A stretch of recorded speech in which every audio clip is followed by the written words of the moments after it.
Welcome to Naked Reflections, brought to you from the Wolf Institute. I'm Ed Kessler, and each week I'll be taking an in-depth look at the stories reported by our friends over at the Naked Scientists. What does the latest scientific stuff mean for the rest of us? Stay with us and find out. Drive out a prejudice through the door and it will return through the window. Or at least Frederick the Great of Prussia said to his advisor, the French philosopher Voltaire. Not inappropriate in the case of Voltaire, whose anti-Semitic views seem to escape the relentless self-questioning and skepticism that he brought to everything else. But Frederick the Great was making a wider point. Prejudice in one form or another is deep-rooted in the human psyche. Here, telling us more, is Alan Snyder from the University of Sydney, speaking on the Naked Scientist podcast. Our perceptions, our memory, our decisions are based on filtered information. We view the world, in a sense, top-down through concepts, through mental templates, which are built up from our past experience. And, of course, these concepts are crucially important for our survival. They enable us to make rapid predictions about what is most likely based on only partial information.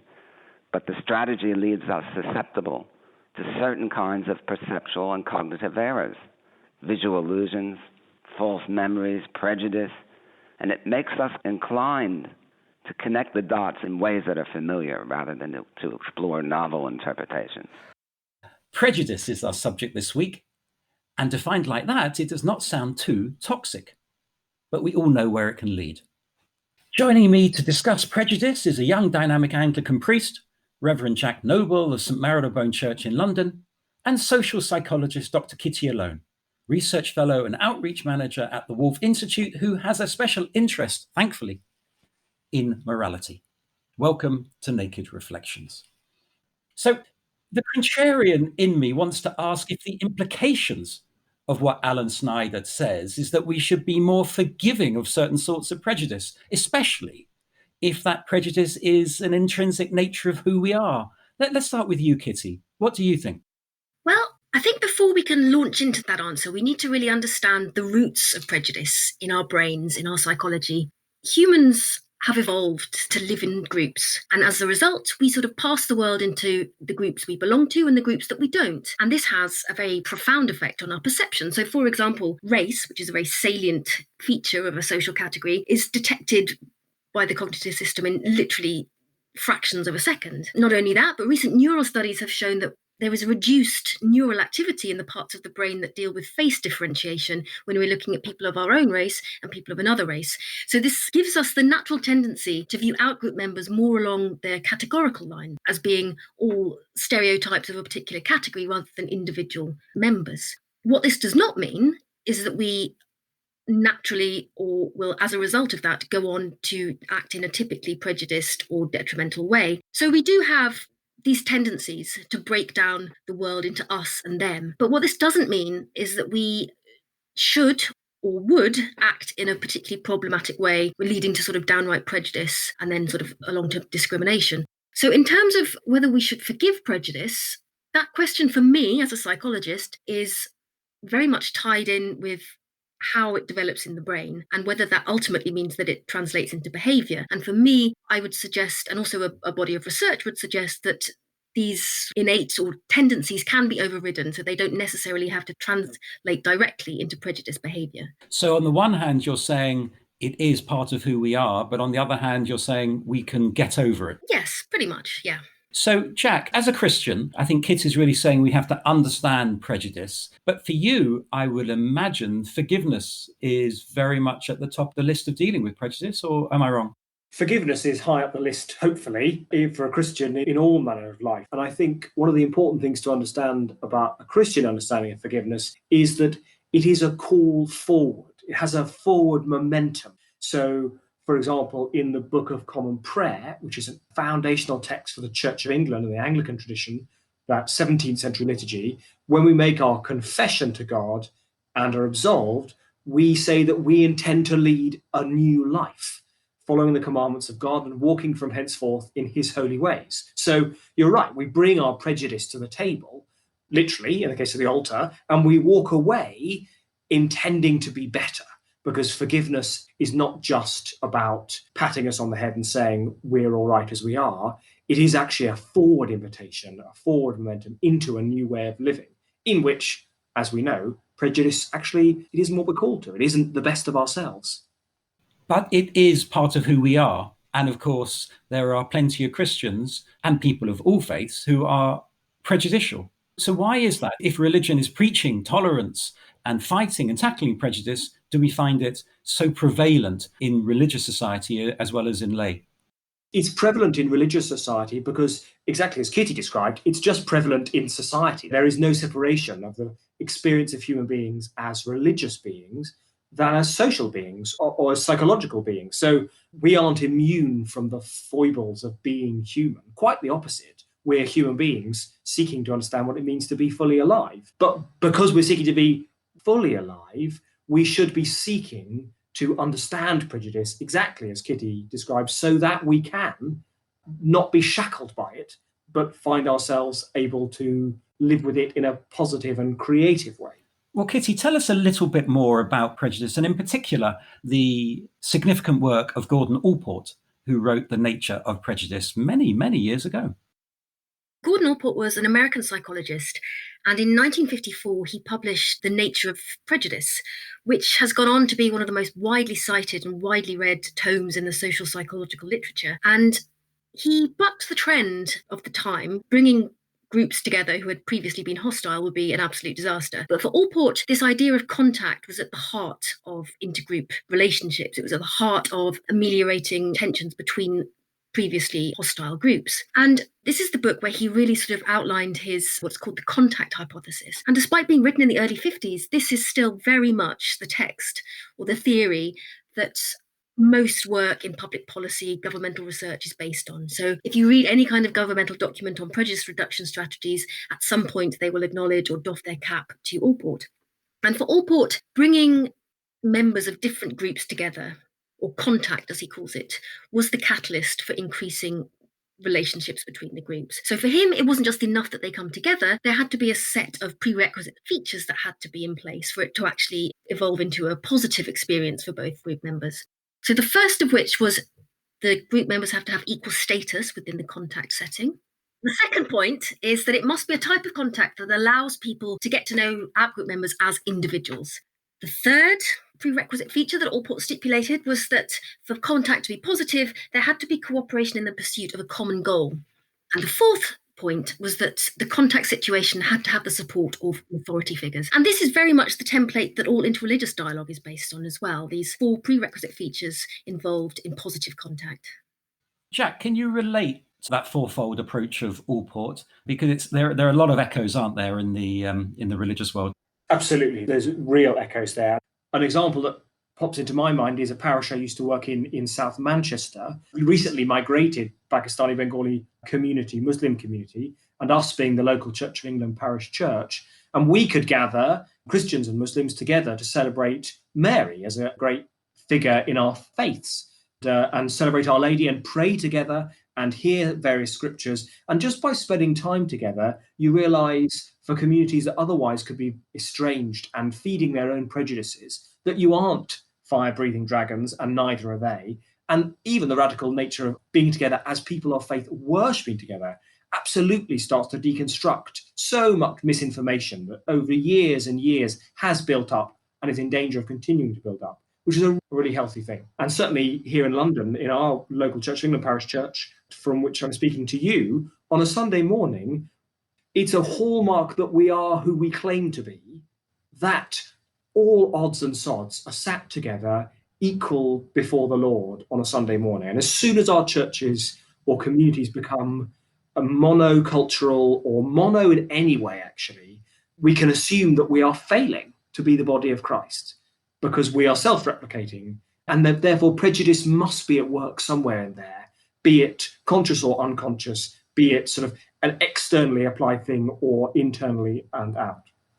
But I suppose what the clip from The Naked Scientist suggests, and that's really quite difficult for us, which is the intrinsic nature of prejudice, that it is part of the natural order. And although Allport offers ways to respond through social contact theory, it still assumes that prejudice is part of the human condition.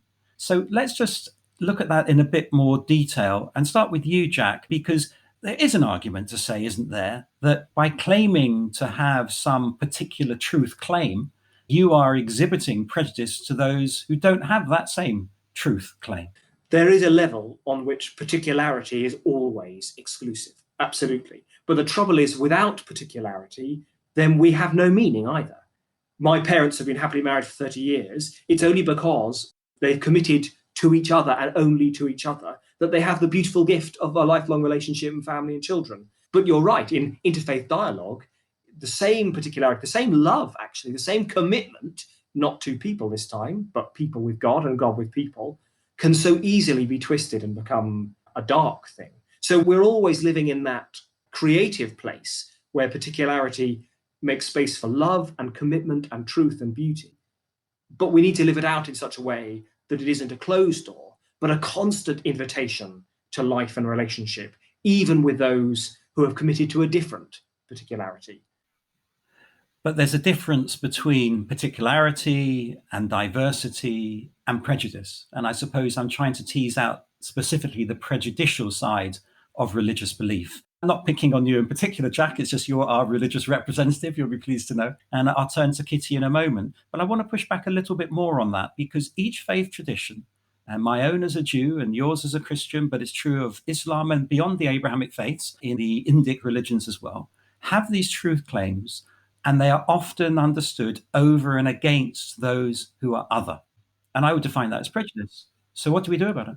It's a very good point. And I think, certainly from my own Christian tradition and back into our Jewish heritage, I'd want to say that it's how you live it out that matters. And in our own context, right the way through the Old Testament, for example, the prophets again and again are calling the people of God back to say, let God be God, and stop setting yourself up or others or idols or kings even as gods in their place, which means, of course, God has the monopoly on judgment. And that includes prejudgment or prejudice, that if we truly are people of faith, then we will let God be the only judge. And even though we have committed to God as we understand him, that actually precludes us setting ourselves up on judgment thrones.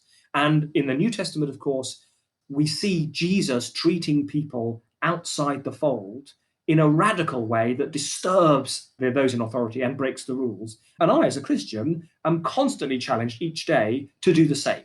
It doesn't mean that I'm any less committed to Jesus as God made man and as my Lord, but it means that I have to treat people as he did, including the people who are considered, beyond the pale, even in his own context. So if we really follow God, it will mean that we do things differently. Oh, there's plenty of food for thought there, because there are plenty of biblical texts that are very problematic in terms of violence and prejudice. Let's move back to Kitty, because you've been doing some research, Kitty, looking at different faith traditions, deliberately setting out to understand the approaches of different religious traditions. And what have you learned as far as prejudice and tackling prejudice is concerned?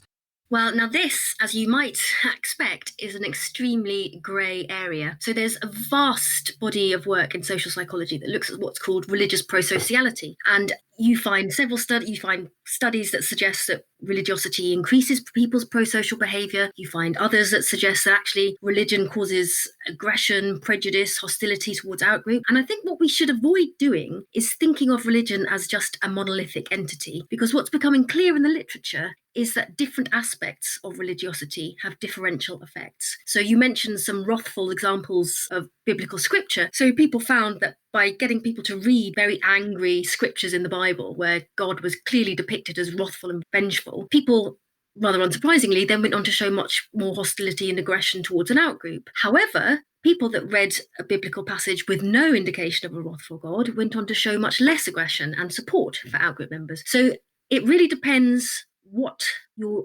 aspect of religiosity you're talking about. So one of the ways we can think about this is that there are perhaps two components to religion. The first is a social bonding mechanism. It's like the group aspect of religion. And for many people in anthropology and the cognitive science of religion, they've argued that religion is an adaptation because it helps human societies grow and stabilize. So it has this incredible bonding function, which promotes what we might call parochial altruism. So these are behaviors that will protect the group. This means protecting the group may well be at the detriment of an outgroup member, but ultimately the net result is that the group is protected. So parochial altruism is problematic, but then there's a lot of research to suggest that if we sort of highlight the more spiritual and belief-centered aspects of religion, this actually promotes people to engage in universal altruism. So it sort of is more engaged with people's concerns about morality and fairness rather than eliciting these sort of group-based drives and intuitions. So the research that I've been doing,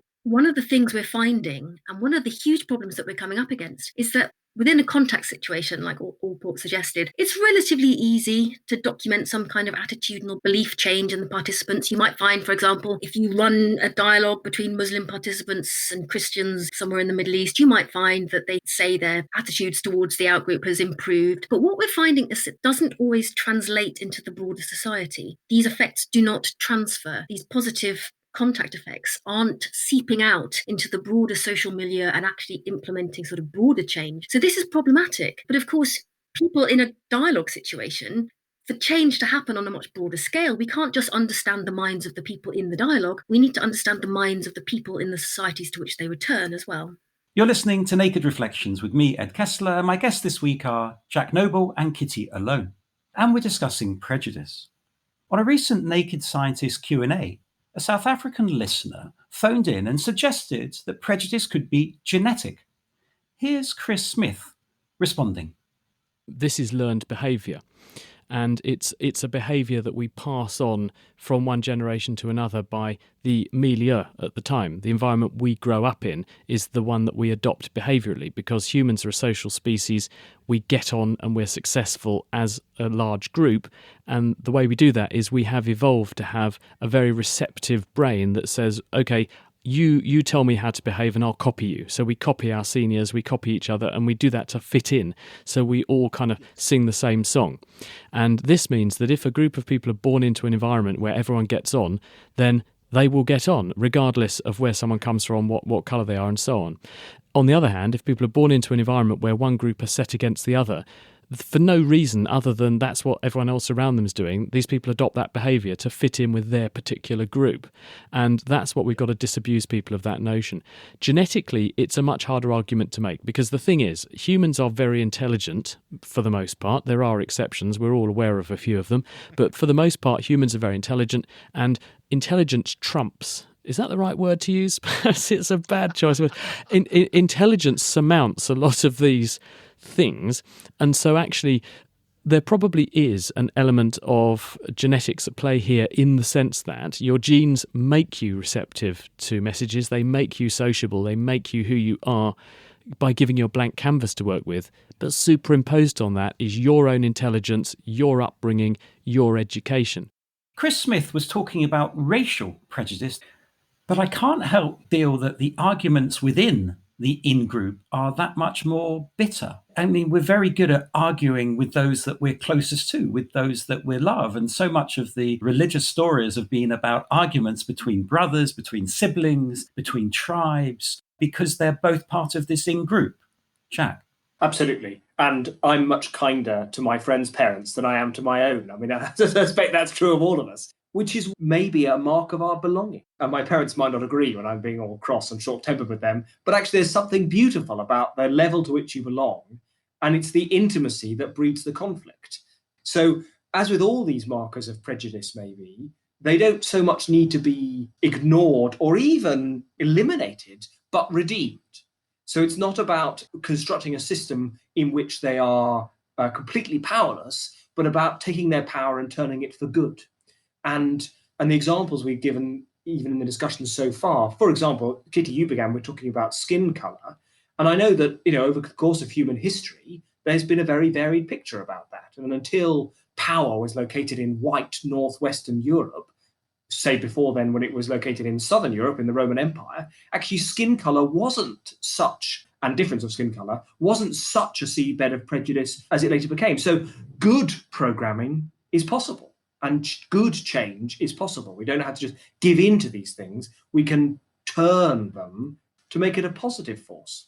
Kitty, doesn't this challenge Allport's assumption about contact theory? Because many of these groups that ended up fighting each other, destroying each other, and we can think of examples in Europe in the 1980s with Bosnian genocide, in Rwanda in the 90s. These are people who lived alongside one another, who knew one another, who intermarried. Doesn't that go against the contact theory that Allport proposed? Not particularly. So you have to think about the genesis of Allport's theory. So much work in social psychology in the aftermath of the Second World War, particularly in response to the horrors of the Holocaust, were very interested in understanding how prejudice could escalate to genocidal levels. So leading figures like, for example, Henri Tajfel, who himself was a Polish Jew whose entire family was wiped out in the Holocaust, dedicated the entire rest of his life to trying to understand this in-group, out-group dynamic.